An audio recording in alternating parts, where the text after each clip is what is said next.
Yes and no. In the United States, as in France, as in many other countries in Europe, there is an obsession with the veil. That is the sense that the veil has only one meaning, and I think that's wrong, but it has only one meaning, which is that it's a sign of women's inferiority or of her dangerous sexuality.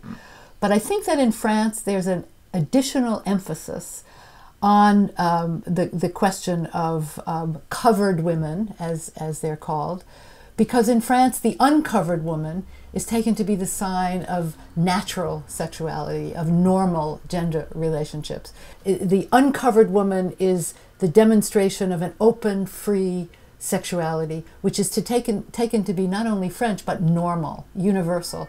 And so in France, the covered woman, the woman with the veil, is taken to be a denial of that normality.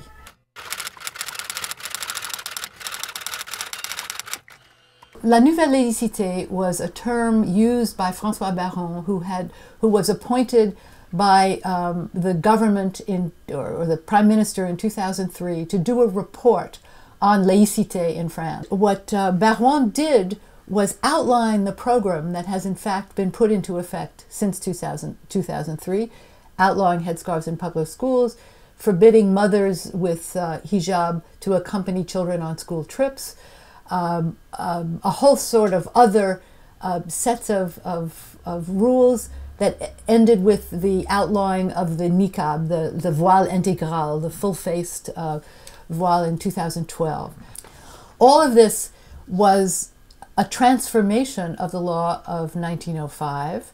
In 1905, the idea was that the state was neutral in the face of religion, and private religion or individual religious conscience had to be respected and permitted. The nouvelle laïcité says that citizens have to be neutral in all public space.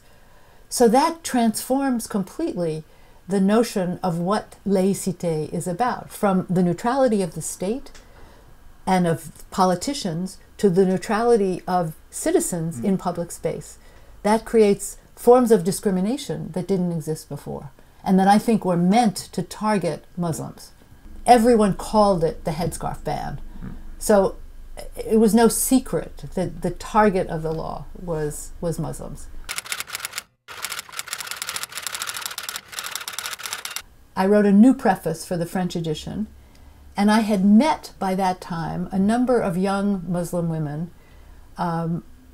in France who were protesting the discrimination that they experienced. And in a book that they published in 2000, I think it's 16, called Voile et préjugés, they collected together a number of responses written to the argument that Laurence Rossignol made, in which she compared veiled Muslim women to American slaves, and she used the term that you're not supposed to use, nègre, for which she apologized, but she didn't apologize for her comparison, which was that these women were like slaves who chose to be abjected, subordinated. And these young women wrote answers that were, I found, so impressive.